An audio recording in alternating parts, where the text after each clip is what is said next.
Hello guys, and welcome back to the channel. So now guys, we have been living with each other for long enough for us to have a decent enough of an understanding of each other now, if not a full understanding. I am talking of course about the sub-nations that make up the contraption or the confluence that is known as Nigeria. The northerners are broadly, of course the northerners are split into subsects. The Yorubas broadly, of course the Yorubas are split into subsects, and the Igbo broadly, of course the Igbos are split into subsects as well. But we've lived with each other for long enough for us to have an understanding of each other by now. But the Malamis do not really seem to have a full understanding of especially the Igbos, and who better a person than Senator Abaribe to give them a lesson. So now with that guys, I bring you this. Igbo man does not kneel for anyone. Abaribe replies the presidency. So that's the headline. Igbo man does not kneel for anyone. Abaribe replies the presidency. So now let's now see what the Ogwefi has to say to the Malami.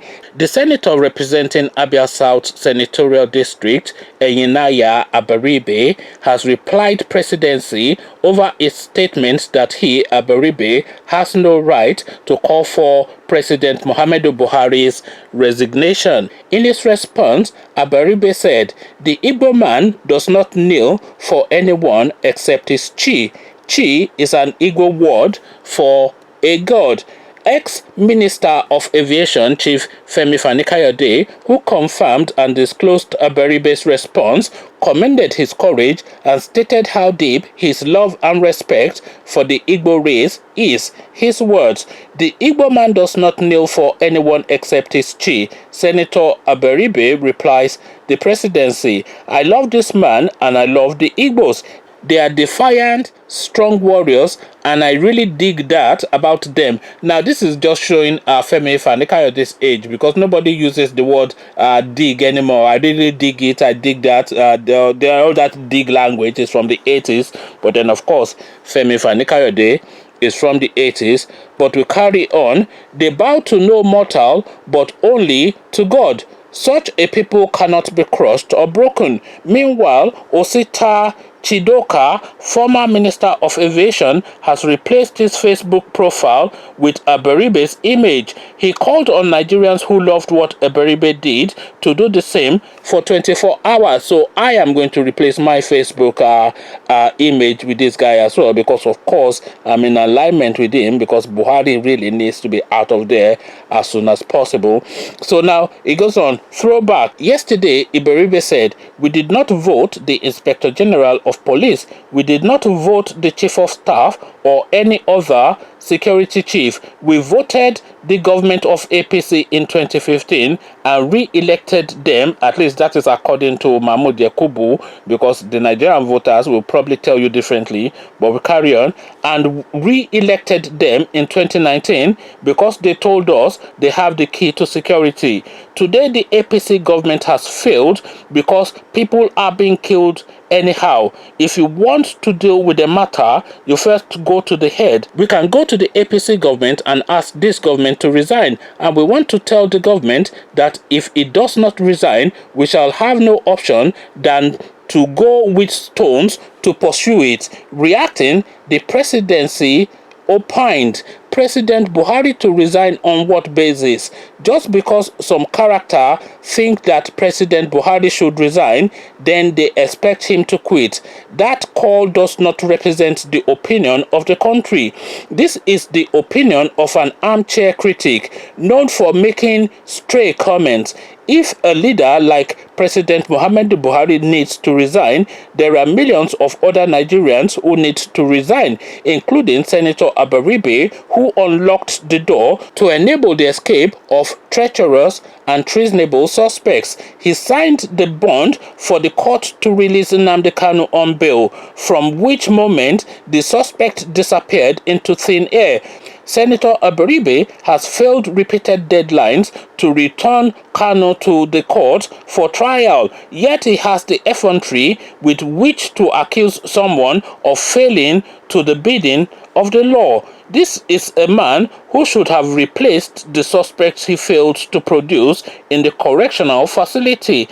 Abaribe's party raped the nation and left it collapsing in 2015, and President Buhari is fixing things up all the years he's in office. President Buhari is working hard to keep Nigeria and Nigerians out of the harm terrorists have unleashed on the entire Sahel and sub-Saharan Africa with the support of Nigerians and other foreign friends. He is going to finish these terrorists off. He alone can do it. So this is now their response, of course, to what Abaribe has to say. But of course, everybody is in alignment. We cannot carry on like this.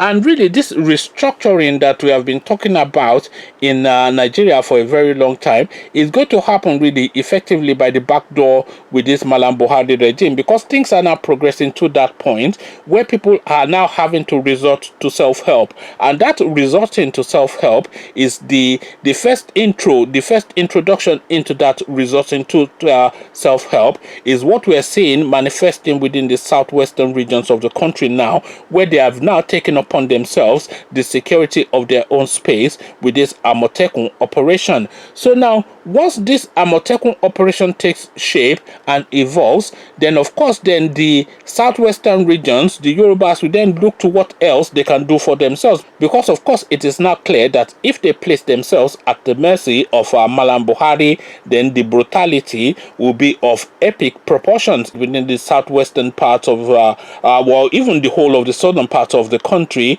if Mallam Buhari is given free rein. And this guy, not only does he not have competence, he is also a willing complicit in what is going on, because of course this regime is led by the Miyetti Allah. You have to remember that Mallam Buhari is the life president of Miyetti Allah. Miyetti Allah is the umbrella organization for the Fulani headsmen, and the Fulani headsmen are the ones now that they're sending into the southern regions of Nigeria to go and overwhelm this space. And these Fulanis, by the way, that do come into the southern regions of Nigeria, none of them speak a word of English. They speak French, but they don't speak English. So that tells you already that they have nothing to do with the geographical space that is Nigeria, because of course Nigeria is an Anglophone country. So you have now Fulani people from the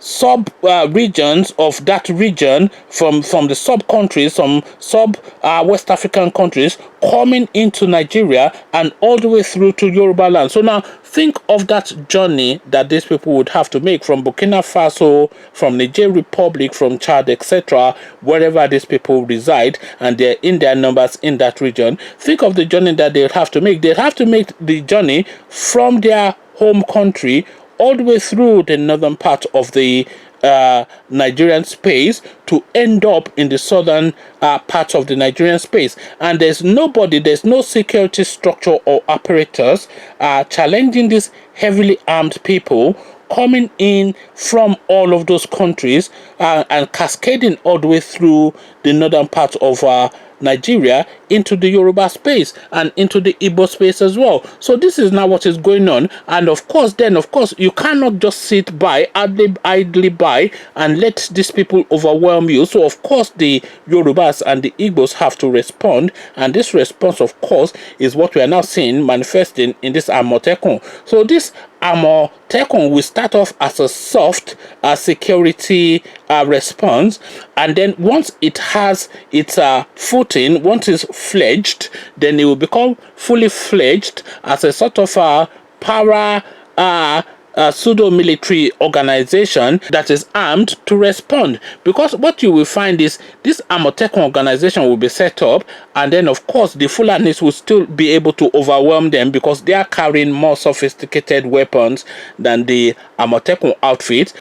And then once we see that, the need then to arm the Amotekuns in a way that is sufficient to combat what confronts them will become apparent, and there will be no real argument to run contrary, because you would have to remember that what birthed this Amotekun thing was what happened to Pa Fashonate's daughter, because it was that step too far that the Yorubas are now thinking, well, if they can do this to Pa Fashonate's daughter, our leader's daughter, then really nobody is safe, because even the people in the hierarchy in the Yoruba structure now are now having that thought that, well, if this can happen to Pa Fashonate's daughter, then I cannot really claim that I am safe, because if I have a retinue of personnel guarding me, then my extended family do not have a retinue of personnel guarding them. So they had to make a collective response, and this was what battered the Amotekun thing. So now when the Amotekun, as I said, takes fledge, no, not fully fledged yet, but if it takes fledge, if it takes flight and it has firm footing and is properly structured and it has a legal backing, once it's fully birthed, and then they're having to respond to the herdsmen who are carrying more sophisticated weapons than the Amotekuns are, and the Amotekuns are being overwhelmed, then they need them to arm the Amotekuns in a way that is sufficient for them to respond to what confronts them, becomes so apparent that even Mallam Buhari would not be able to hold it down. So this is the beginnings of now that restructuring that we're talking about, because of course if we have our own military structure within our own space, and we create our own economy within our own space, and we create all of the structures of living within our own space, then they can carry on with the overarching umbrella that is called Nigeria for as long as they like, so long as we are Yoruba people and we know ourselves to be Yoruba people. Then whatever comes next, we will, of course, if the opportunity presents itself, extricate ourselves from this whole Nigerian contraption. But of course, the first steps of that is this Amotekun thing, and the thing that has facilitated for it is the antics, of course, of the president's tribesmen, the Fulani headsmen, the Mieti, Kutihari, and all whatnot. So this is now how things are evolving within the Nigerian space, and of course now this is now what's leading to all these comments by Senator Abaribe to say enough is enough. You this Aboki fella, just get out of that space because you are not fit for purpose. So fit for purpose is the question that we're asking about Mallam Buhari in this particular video. Simple question, yes or no. Come give me your answers in the comment section, but before you do that, click on the red subscribe button so it turns gray. Bell button notifies you every time I drop a new video. Then come tell me a simple yes or no, and then of course pad it out with an explanation as to how you've decided on your answer. So first yes or no, and then with an explanation, is Mallam Buhari fit for purpose, yes or no? Conversations around this in the comment section. So I'll leave you here, carry on with you in the comment section, but here I say